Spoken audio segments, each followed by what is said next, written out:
Uh, we have been studying the many truths in the Bible, but many of you are not so serious, but they are very, very important for our spiritual growth, and especially when we are discouraged and weary. Because when you are discouraged and weary, what is the physical condition and the face of a man who is weary and discouraged? Is he smiling? No, Smiling? sad. Or is he frowning? And the shoulder is down and wanting to give up. Many of them, they decide to end themselves or commit suicide. Yeah.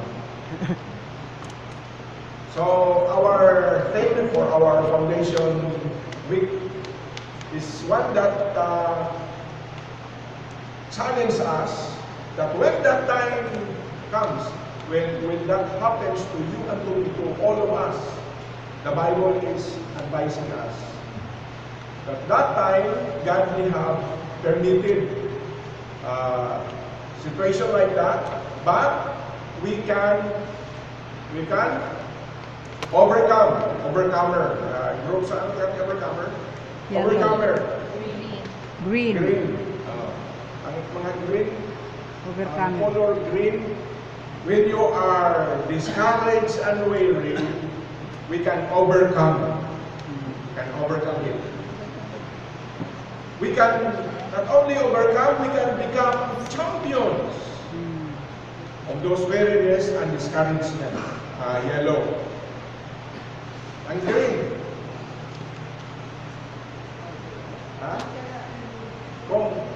Conqueror. Conqueror. Ang blue. Blue. Conqueror. We can conquer that feeling. That feeling of weariness and discouragement can be conquered. It should be defeated. You can put it under your feet and I don't want you to defeat me. I will defeat you. But that is from the Bible. So, yesterday, we studied about the four biblical encouragement that we could get from Hebrews chapter 12. So we have the people before in the Bible, they had experienced the same feeling. They had overcome. So, what then? We can use that as our encouragement to us, learn from them. That is the incentives. Look at them and learn from them.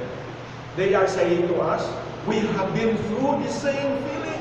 We have been through weaknesses and discouragement. Learn from us so that it will lead you to sit down on your table and go like this. Or go to your room and hide and be alone. Usually, person who is weary and discouraged, he will not talk to his mother. He will not talk to his friend. He will not talk to other people. He won't let any friend somebody to touch. Leave me alone. I want to end my life. So, look at the Bible characters like Moses and Sarah. They had experienced the same thing. Learn from them. They are saying, we have been in the same situation, the same feeling before. We have overcome. We have conquered. We become champions. So, the same can happen to you. And then, the Bible is telling us there is instruction that we could get out from the weariness and discouragement. You have to follow the rules. There is the instruction that when you have that kind of feeling and you are in that weariness and discouragement, press on. How? When you press on, you leave aside the weak. Kasi mabigat yan. It will bother you. Also, you look at the runner. The runner, when they join in the contest of running, They put off their long sleeve, their long pants, short lang, or minsan gabrief lang sila. Ang kita niyo? Short. So that it will be lighter. Do not use wristwatch. Ang ilo mo, iiwan mo. Ang necklace mo, iwan. Ang imo aritos, hindi na. Kay baka mabigat na siya. Your bag, iwanan mo na sa soap. Leave your weight. And especially the seat that besits you. Make your hands holy before the Lord. And you can go on as instructed by the Bible, follow the rules. If you the contest in the Bible in running is not a 100-meter dash. It is a marathon. It is a long run, and it goes on. So that when you are at the start, you are so strong and you have the energy, but after running 300 meters, 1 kilometer, you are about to give up. Our poem says, I want to give up, I cannot give up. You want to give up? You say no, because you want to run for the Lord and become champions for the Lord. And if you are so weary and you are about to give up and surrender, get an insight from Jesus. Jesus was there. He was our forerunner ahead of us, and He is the finisher. Where is He now? He has finished the run. And so, when you look at Him, He will give you insights that will go on. Consider Him every time. What hinders you? What is your problem that drags you? Consider Him. He has that. He has experienced that. So this morning, at the closing, a very important message again. I myself was surprised that we have lessons from the Bible for this 1 week from the Bible about how to press on to the Lord. This is also a very important message. This is something to do with hope. And so the title of our message is Things to Remember as we press on. Because as you press on, and if you don't know these things to be remembered, it may cause you to stumble. Along the way, on the road to follow the Lord, you may feel weak and give up. But if you have these things to be remembered, it will help all of us. Okay? Now this is found in 2 Timothy chapter 4, verse 9 to 17. Our introduction is at this time, Paul was very old. He was getting old. He has already white hair, very old, and at this time in his old age, he was in prison. He has been working for the Lord, and at this time, the Roman soldiers caught him and put him in prison. Not the prison cell we have in Davao City, prison sa different.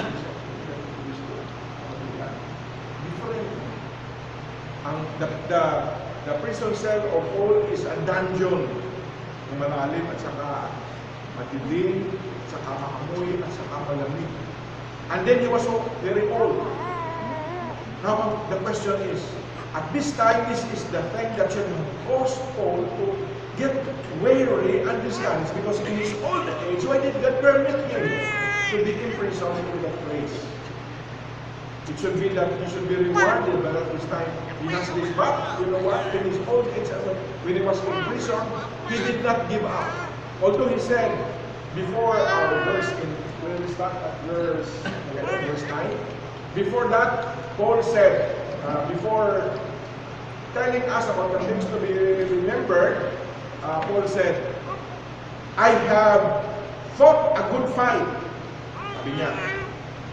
Where and when did he say this?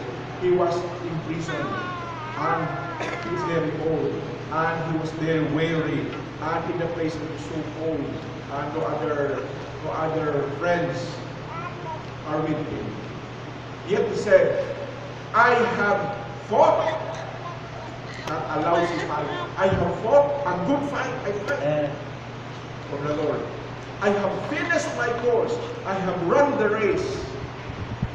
Henceforth there is laid up for me a crown of righteousness that the Lord Jesus will give me on that day. So he is expecting. Yet, even though he is old and in prison in that place, he did not give up. Even though he said, I have fought a good fight, he continues on to press on. And how do we know? The things to be remembered will tell us that in that situation, Paul continued on. He did not give up. In the way I'm prison, I am old, I'll better die, I better quit. I stopped. I give up. Paul said no. How do we know? This is things to be remembered in verse 9 too. And so we have here, there are people, when they grow old, after working and after they retire from work, they are like books that after you use them, you put them on the shelves. Okay, the shelves. What are you doing? The books on the shelves. What are they doing? They are collecting dust. Morning, afternoon, morning, afternoon, morning, afternoon, for a long months and years, stay there, just like the old man retiring from work. No more work.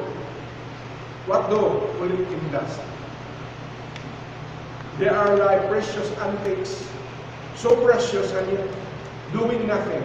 And if you stop pressing on, you will be, that is your picture, that is your symbol. Pag mag-retire ka na. Or you are not yet old, you give up studying in the MI, you give up, what will you do? You are like a book on the shelf. You are collecting dust. No good for any use. So that it should be that in Christian life, there is no retirement. Mag-retire, the thing that retires in the busy body. But here we will see that in Christian life, there is no retirement, that after getting old, you are to continue on. As long as the Lord gives you breath, you can be used by the Lord. And if you choose to retire, you are good for nothing. It will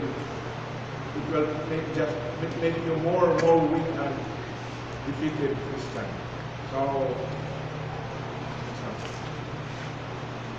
we will read the verses that we will base our things to be remembered. It's together. Now, these verses that we will read, these are the verses that we will get the things that Paul is saying, that even though he is old and he has already fought a good fight and he is about to finish his course, yet he did not give up into his prison. He continues on, he moves on. And these are the verses that tells us Paul chose to continue on, even though he is in prison and old and in a situation where he was so weary and discouraged. Now, verse 9. Okay, together, verse 9. Verse 9, ready? Begin. Do thy diligence to come shortly unto me. Sino sinabihan niya? Paul is telling you, or Timothy rather. Paul is writing to Timothy, do thy diligence, your make haste, come shortly unto me. Verse 10.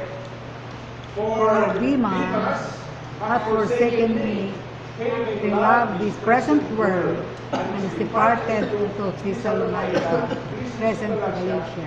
It was up to Galatia. Now, in verse 10, added to that imprisonment of Paul, and added to his weariness, and added to being imprisoned and old, Another thing that adds up, another problem, giving another problem is his companion named Demas, maybe one of you like him.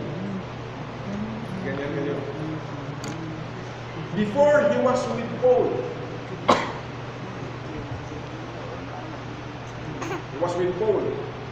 Yet at this time when Paul needed him most, when Paul was in prison and old and weary and weak and imprisoned in a cold dungeon, he needed somebody to help. Demas left him.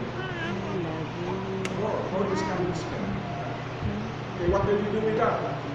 There are things to be remembered that it will happen to you and to me.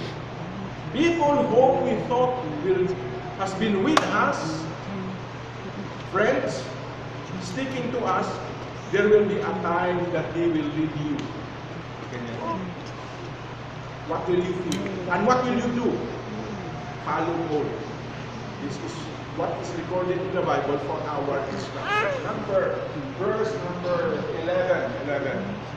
Says, only Luke, si Luke na siya, Dr. Luke. Only Luke is with me. Take Mark and bring him with thee, for he is profitable for me for the ministry.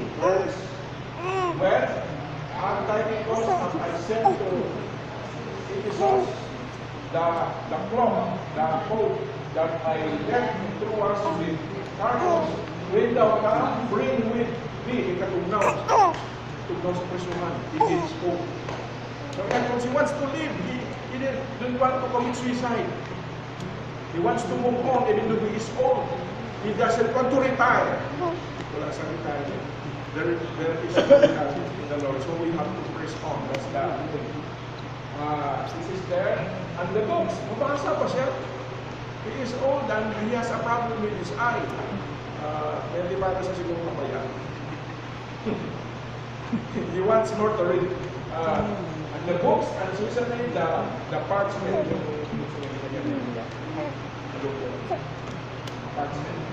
Verse 14. Alexander, the coppersmith, did much evil. The Lord will reward him according to his word. Verse 15. Of whom you be aware, be careful. Also, for he hath greatly withstood our word. Okay, verse 16. Verse 16. But my first answer, no man stood with me, but all men forsook me.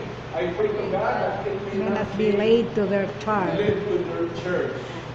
Notwithstanding, the Lord stood with me and strengthened me, that by me the preaching might be fully known, spread, and that all the Gentiles might hear, and was delivered out of the mouth of the lion. He was in danger, but God saved him. Okay? Next. Now, yan ang picture nito.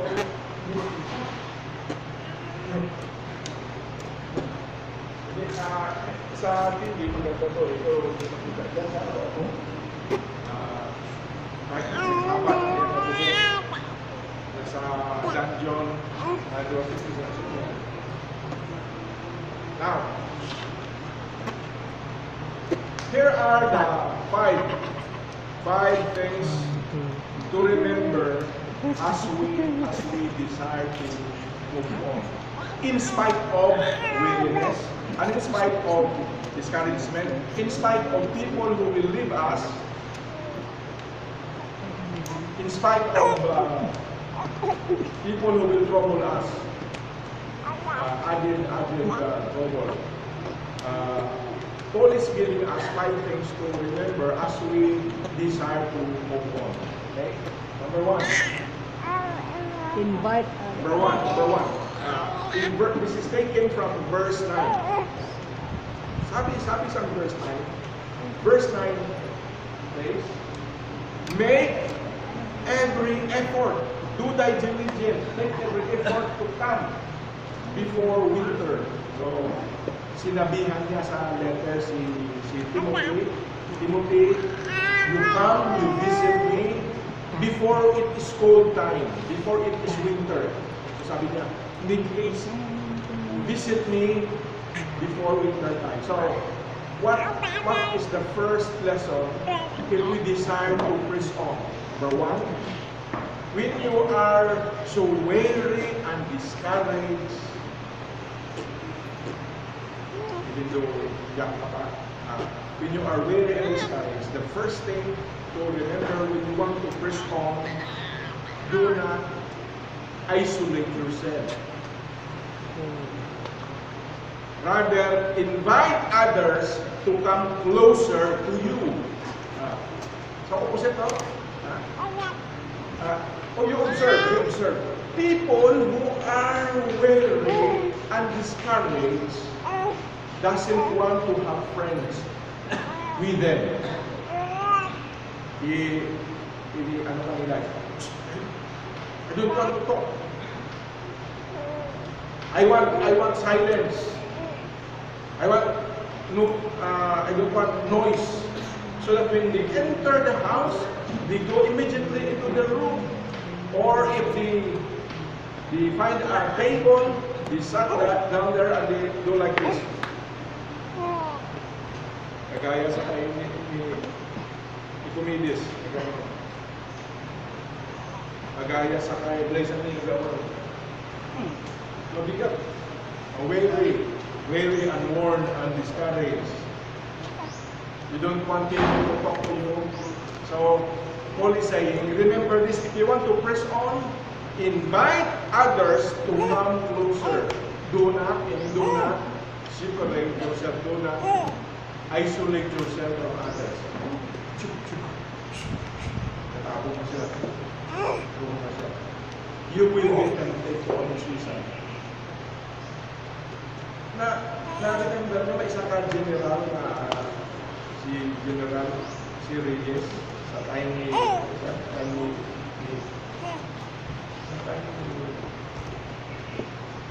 President. Reyes. Irap. Reyes. Si General Reyes, ang chief of staff sa Army, na nag-visit siya sa cemetery. Sabi niya sa iyang mga children, don't leave me alone. May tinggin siya naman. Ang susi. Ganyan na pa rin. If you are alone, you have a tendency to commit suicide if you are weary and discouraged, if you are sleepy. So Paul said, if you want to press on, Paul said, invite other people. Do not isolate. Do not hide from people. Rather, invite people to come to you. They could cheer you up. And many a times, the people who are coming to you are the one lonely and surprised of your heavy problem, and yet you can smile. When you are weary and discouraged, when is the time that you can smile? When people will visit you. Nung ma-interrupt na doon, ma-interrupt ang talk sa problem when people visit. So, when Paul mentioned it in verse 9, he said, don't separate yourself. Keep in touch with other people. It may be keeping in touch by telephone. Keeping in touch by texting. Text. Keeping in touch by sending letters or telegram. Or you keep in touch with the people in US through your computer. So that you can be connected with your problem. So, in other words, you have to sustain closer friendship. And this will pull you closer and will stop the tendency of aggravate your situation of weariness and discouragement. Okay? That's number one, no? Number one is that. When you are weary and discouraged, Do not hide. Do not get inside the room and be alone. Kakunin mo ang ibang ginagawa nila yung blanket. Gawin nila room. Lagay dito kami kabit. Pagtok-tok. Ano kalimutan yung nag-out sa room natin siya? Naligaganda ang nila niya. Gano'n. Ha?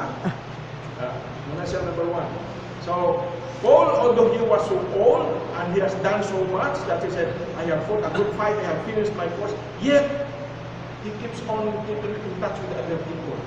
He is inviting people, Timothy, come quickly. Better come before winter. So, with that, you are making yourself alert.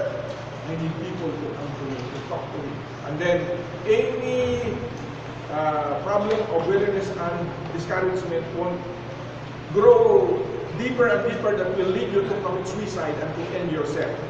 Number 2. Number 1, number 2. Sa verse 10, sabi dyan, Demas, si Demas Kaminas, Demas was with Paul. Fellowship, he was co-worker with Paul. At this time, when Paul was in prison, and Paul was old, and his hair was already white, this was the time that Demas led him. So it says there, Demas has deserted. Demas has escaped. One morning when Paul woke up, he saw the bed of Demas. It's empty. Only pillow and blanket in bed. Where did Demas go? Maybe Demas is deciding that I have to end my life of suffering. I have been suffering, working for the Lord. Better escape. So when that happens to you, it will add up to the problem. So what will you do? Paul is saying, remember, get over with those who disappoint you. If there are people who will add disappointment, finish it. Let them go. There are people who will give you more, will add discouragement to you. Let them go. Get over with them. If you want to do that, okay. Bye. So, we will have unfaithful friends. Let them go on. Don't let them steal your joy. Maybe these people who are joining with you, they are with you that night, they are sleeping just near you. When you woke up, they're not anymore. Their bed is empty. It will steal your joy. Imbes na ang joy mo kaunti na lang, iniwanan pa ang joy ni Glenn. Umalis pa. The joy of Glenn is big. So, Jesus wants joy. That's why He has to suffer the cross just to obtain that joy. But when somebody unfaithful will leave you, don't permit that through them who deserted and leave you, they will be the one to steal or rob you of your joy. Don't permit that. That's number 2. Get over. You have to press on. If there are people who will leave you and will not remain faithful to you, they will turn their backs again and then sila mag-leave. Okay. But I'll let joy stay in me. Number 3. Sabi sa verse 11, sabi niya, Timothy, come quickly. Especially come when it is before winter, you come. But when you come, bring with you Mark. What's the meaning? Mark, si John Mark. Mark is the one who was the one paying of Paul before and committed sin. He also escaped. But later he heard that John Mark was changing.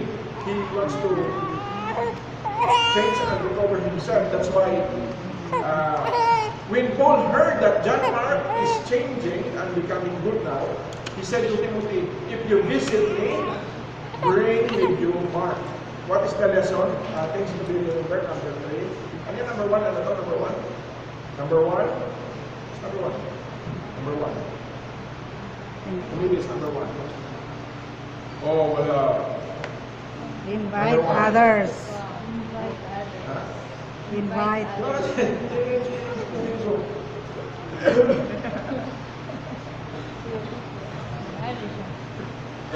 Nag-loading. Number 1.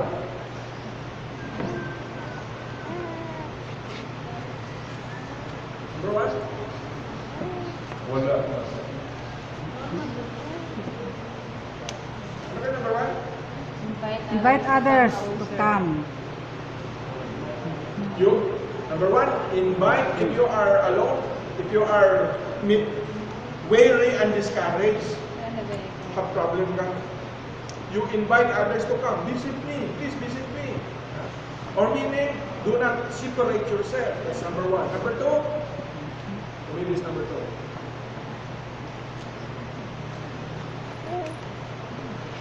Here? Get over. Huh?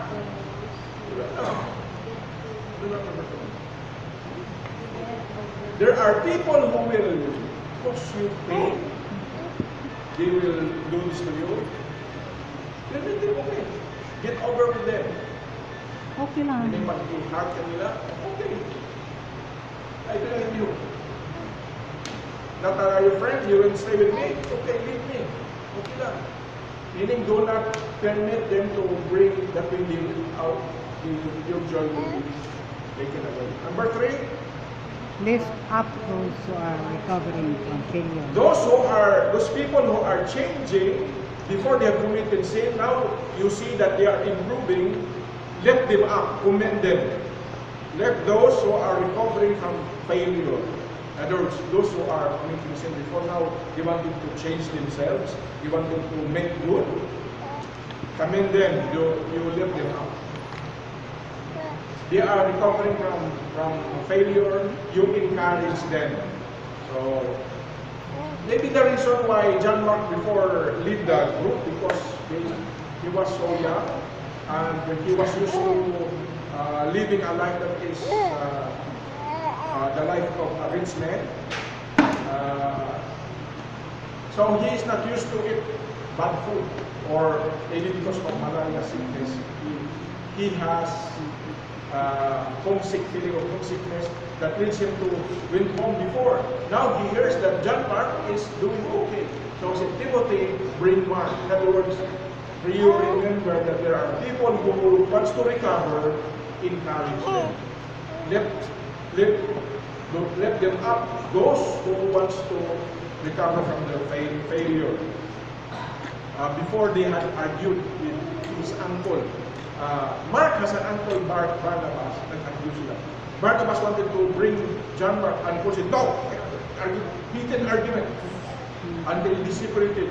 Later, when he was old, he heard John Mark is doing okay. Now he said he wanted to encourage Mark. Oh. In other words, when you are weary and discouraged, look for others who are wanting to change their life. Encourage them. Do not isolate yourself. If you are weary and discouraged, but you can extend help of encouraging others, you will forget your weariness and discouragement. This is another example. For example, if you are sick, sick of cancer, lingering sickness. Your sickness is there in your body. You are just waiting for your time to die. So it will cause you to that all the days of your life that you are living, you are so sorry for yourself. You are so lonely. What do? You visit other sick people, and when you see other people who are so sick, and their sickness is over than you will be encouraged. You will say, my sickness is not that so severe and so bad a kind of sickness compared to others. For example, if you are so poor that you cannot buy shoes, you are sorry for yourself. When you count your money is not enough. It is nothing to buy nice shoes. Okay? So you are discouraged. I don't have a father and mother to buy the shoes. My money is only few. sorry for myself. So what will you do? You go out. You go out, and then you will see other people. They have no shoes. They have no feet. They cross the street and they are smiling. Ganyan sila. So if you compare yourself to others, when you meet other people, you will, my problem is not that so much a problem. Other has so big a problem, and yet they're smiling. How about Bobo? Don't say it like that.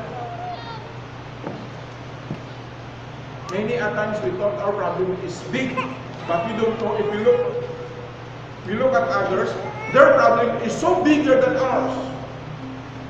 And they are smiling, yet we are frowning with small problems. There is a DMI, we have roof, still roof. We have food on the table, but other people, you look at the people in the farm, they have no dress, their stomach is empty, and they have no food, and yet they're smiling. Okay, number 4. Number 4 in verse 14 is that Alexander, he is the enemy of Paul. Alexander did much harm. He withstood me. He is my enemy. When I'm preaching the gospel, he disrupts, he troubles our preaching. So it is there. Lesson 53, number 4. Let the Lord handle your enemy. Now, imagine Paul in his old age. He has done so much for the Lord. Now he was so weary and he was put in the prison cell sa dungeon na madilim and cold. There are people who are criticizing him. He wanted to move on. So when there are people who criticize, what is the thing that Paul is saying? Remember this when you preach on. People who will be against you, let God handle them. Do not handle it for yourself. Do not handle it for yourself. Let God handle your enemy. If you really want to handle it, it will be heavy. But if you give it to the Lord will fight for your battle. So God will protect you. So the purpose God permits that there will be enemy, it will cost much. It will add up to your discouragement and weariness. So, dito sa DMI, may enemy ka. May estudyante na naging may nagasinyas ka sa iyo mo. Ganyan. Do not face them. Let God handle your enemy so that you can first continue on studying in the DMI. That's the application. In your work, in your home, in other places, if there are people who will criticize you, Paul is saying, let God handle your critics, your enemy. The last, this is in verse 17. Verse 17, the Lord stood with me. So, what things we will remember? When Paul is saying, the Lord stood with me when he was in court. The Lord stood with me. So, stay fully focused on the Lord Jesus Christ. Sabi sa kata kanina, turn your eyes upon Jesus. This is very, very important when we press on. Number 1, what are these things? Invite others to come closer to you. In other words, when you are weary and discouraged, you try it out. Now, these things that we are learning is practical lessons na not displayed in our lives. It should be applied. When you have problems, when you feel you are weary, and when your shoulder is down, when your face is frowning, and there's no more energy, no more strength to go on. The Bible says, wait upon the Lord, He will renew your strength. While waiting, invite others to come closer to you. It is through talking. Ito. Alam ko, I know the secret. Ang mga advisor, ang mga counselor, there are people who have problems. So because of small knowledge, because of small learning, they cannot understand, so they will call psychologists who have learned so much, they will be counseled. But the only secret why the counselor helps the counselee who has a problem, because the counselor wants to listen. You talk, I want to listen. After you talk, there is a release. What feeling you have, your discouragement and weariness, when you talk, it's gone. I want to answer. So usually, it's the counselor, wise counselor, when they meet you, it's not their advice that will help you. It is the way that they will talk to you as friends. I am willing to hear your problem. Please tell me. After you talk, you will find a release. That's the reason why Paul is saying, when you have discouragement and weariness, do not isolate yourself. Call other people, invite people to come to you. Talk. Usually, people who are weary and discouraged doesn't want to talk. Kapag may problem ka, you try this.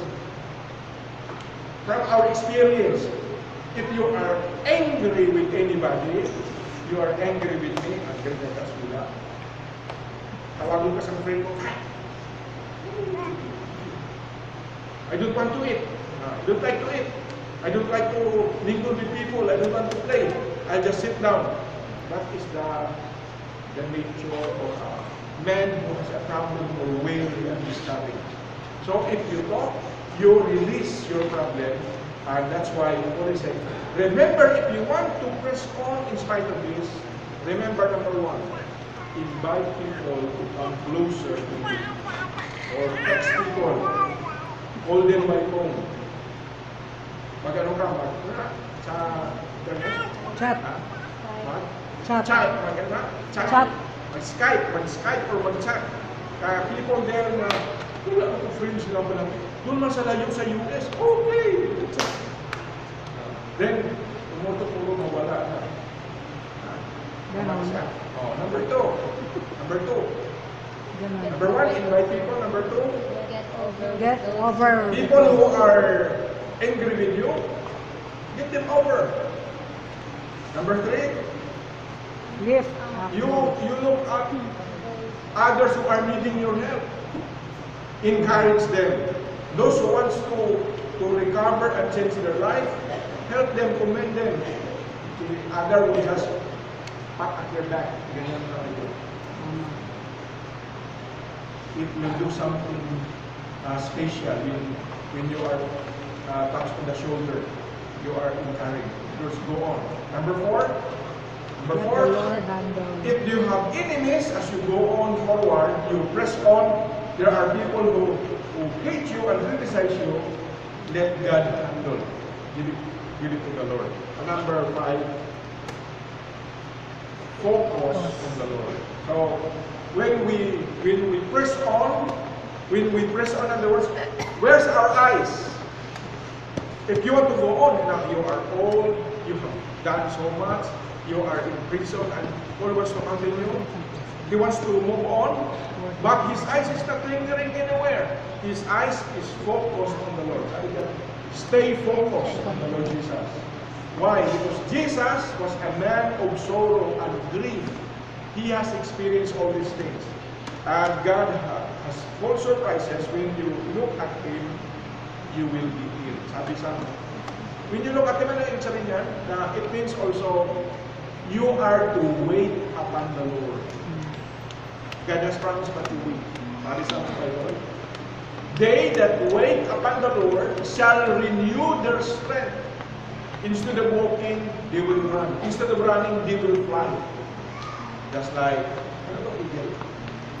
Overcome, they were overcomer. They will fly. Okay, so here are the precious truths that has been written, and if you will not read them, if you have read them, you will know that they are the things to be remembered when you cannot actually use them when you are strong and not discouraged. But when you are weary and discouraged, these things will help us in our desire to move on. You move on if you invite people. You move on when you get over with those critics. You move on when you pat others and encourage them. You move on when you give to the Lord people who criticize you instead of facing them. What did you say? You will add another problem, but give it to the Lord. It will lead to lesson. And then, the most important, fully focus on the Lord as you go on forward in serving the Lord. Shall we pray?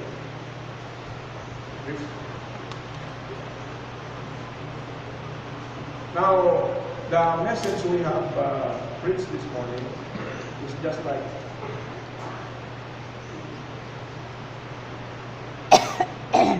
the message we have preached this morning is just like also the truth in which the Lord wants us to follow Him, to live closer and to serve Him.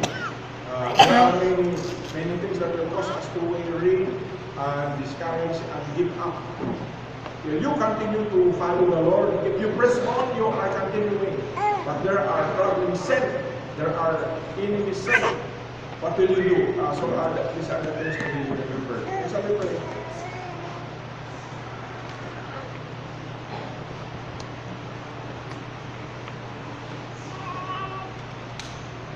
Heavenly Father, we thank you for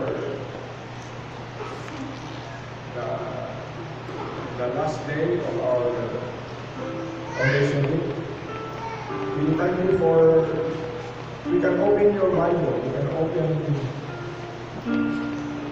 what you have written for us, and find out that you have lots of teachings when it comes to helping us move on when the situation calls for us to quit and to stop because our body is so weary, our soul is so tired, and there are lots of discouragement within and without. People many at times when we talk to be the one helping us are the one dragging us down. You have truths written in your word that will encourage us as we move on. This is just like looking beyond to overcome the troubles for the joy that is set before us. It's like the Lord Jesus Christ experienced. He endured the cross so that He will have us His joy. All of us that can have salvation in the Lord Jesus Christ. And so we thank the Lord for giving us the truths we have learned last Tuesday in the study of the life of Paul, and also in the life of Jacob. During his time of desperation, he reasoned with the Lord and wanted to have the Lord have His way in his life, to make him a changed man from a Jacob who is a deceiver to a prince of the Lord, meaning to have the power of God and the favor of men. And also teaching us that indeed there are encouragement from the Word. We have the instructions from your Word, you have the inspirations and the insights that along the way we desire to overcome the troubles and be champions for the purpose that we have, the mountains that is set before us. We have the instructions from the book of Hebrews. And this morning, Paul in his old age has left us things to be remembered. We have the all we desire. After experiencing weariness and discouragement, we need to remember His words. He wants to help us, Lord, that when we are weary, these things to be remembered will help us overcome and become conqueror of the one that was permitted by Satan, permitted by the Lord, for the purpose that we are harnessed and sharpened followers of the Lord. And so it speaks to each one of us in a practical lesson, whether we want to follow the Lord closely and be faithful to Him. And so we are given the opportunity, Lord, to express to ourselves and to profess and to confess in our life. Either we want to be an onlooker only or faithful participant in the kingdom of the Lord, to move on forward, and not a person who will be discouraged when there are incidents that leads us to make us very undiscouraged. You want us not to be an overcomer, you want us to be champion. And so you permitted mountains and permitted valleys in our lives, so that by then we will learn and make a decision to conquer all these things by moving on, as long as we look up to the Lord, fully looking on the Lord Jesus Christ, who is our inspiration, and getting an insight on what He has done on the cross of Calvary, that we might be redeemed. The Lord Jesus Christ was sent by God the Father to die on the cross to take our sins. And it was not easy, Lord, to hang on the cross. You have to endure the cross and the shame, so that we could get the joy which is the salvation of every man who accepts the Lord Jesus Christ. So as we meditate on these things, continue to speak to us. Lord, as we present your word, there are lots of things that bother us. We are sent by Satan so that we can be enlightened, our eyes will be open, and we continue to group in darkness, to walk in darkness. And so, however, we are thanking you for the Holy Spirit who is touching our life. Not everyone, some is being chosen by the Lord to have His guidance and instructions and like that. So, continue to speak to our hearts. Enable us, Lord, to profess and confess and make the decisions publicly to stand for you, so that we will really decide to press on in spite of trouble set for us, and others will abandon us, and others will come up to the cross of our weariness and discouragement. Yet we can rise higher above this problem by fully looking on the Lord Jesus Christ, turning our eyes upon Him.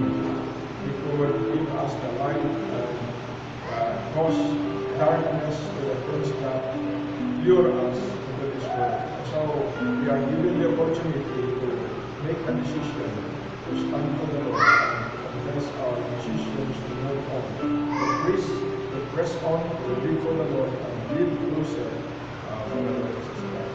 As we continue to pray and let the Holy Spirit speak to us, maybe there are somebody here who wants to make a decision of accepting the Lord Jesus Christ as His Lord and Savior. We are pressing on because we want to be with the Lord. Satan wants to drag us and to pull us away from the Lord. But we are saying we want to press on to move closer to Him. So maybe some of you will say, I have not yet accepted the Lord Jesus Christ as Lord and Savior. This time I will confess and confess. I want to show my faith in the public. Or maybe others have really accepted Him as Lord and Savior. We want to follow the Lord in what we want. So that is the decisions we want to make. And this is what is pressing on to you. You want to be closer to Him. In spite of problems that drags you away, to live distance from the Lord. This is the time that you say, yes Lord, we want to be closer to Him. I want to make a decision of following Him, to follow Him. If you want to make the decisions, you will raise your hand. They want to please come to the front and we will be praying.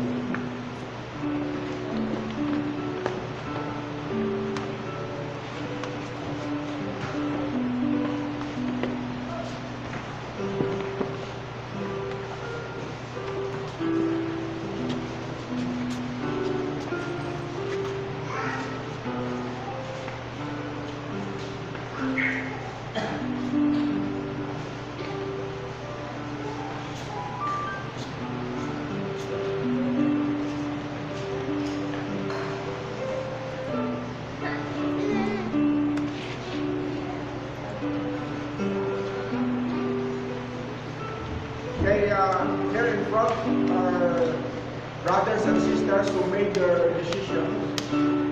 Whatever that is, it might be accepting the Lord as Savior of their life, or they wanted to follow the Lord in water baptism. That is a testimony that you want to live the Lord and wanting to follow closely to the Lord, closer to the Lord. Okay, we will be taking baptismal cross after this. I will bless you. Baptismal cross if you have time. Before we can go to the baptismal, to the pool. Cost 80 per person. So that we will choose only those who will go and join us. First we will pray. We will have a baptismal class for them. What is baptism, so that they will understand. Okay, shall we pray? Closing. Shall we pray?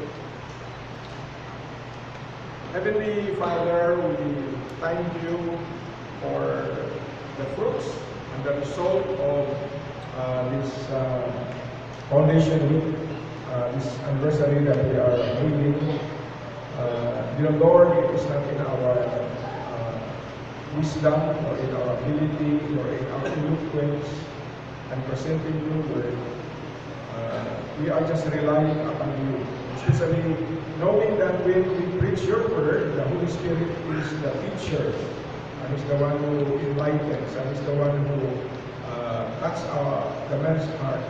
We will not be able to compare the heart of men, able to persuade men. It is the work of God and Holy Spirit to make them understand and make them respond to your word and to your truth. And so we just give you the honor and glory and praise your name for the result of this celebration. Indeed, it is fitting, it is realistic for a celebration of the anniversary of the founding of this ministry, when again you will speak to people, you will speak to students about the important decisions of living closer to you, of preaching on to live for the Lord. So we thank you for souls here who made the decisions of following the Lord, of accepting the Lord Jesus Christ as Savior and Lord.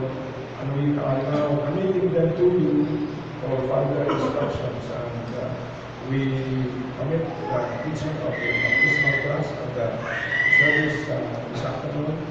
We pray for your provision. We pray for continued guidance. We entrust them into your hands, O God, for their glory. And this is the time, Lord, that we will have the open door of teaching them more of the things of the Lord. And this is also the time that your eyes are open to spiritual truth. Lord, we commit into you for your special guidance, Lord, so that to help them in their spiritual walk with the Lord. We know, Lord, that in these decisions there are oppositions spiritually, and we will hear in return. So we are committing them for your special guidance, protection, and even provision. We are committing them so that you'll enable them to let them grow in the spiritual life. That as newborn babes, we should desire the sincere milk of the word, that we will desire the truth, more truth. As we are taking these decisions, we are having an open door to lay more truths to them, that we will be guided and be strengthened and be mature and be strong in the things of the Lord.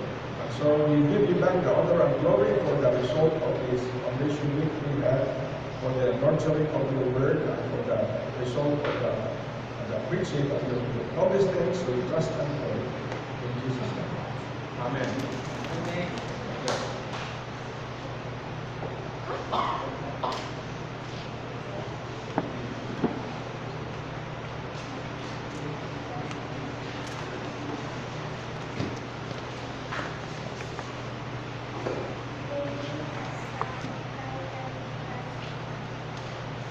Up is on.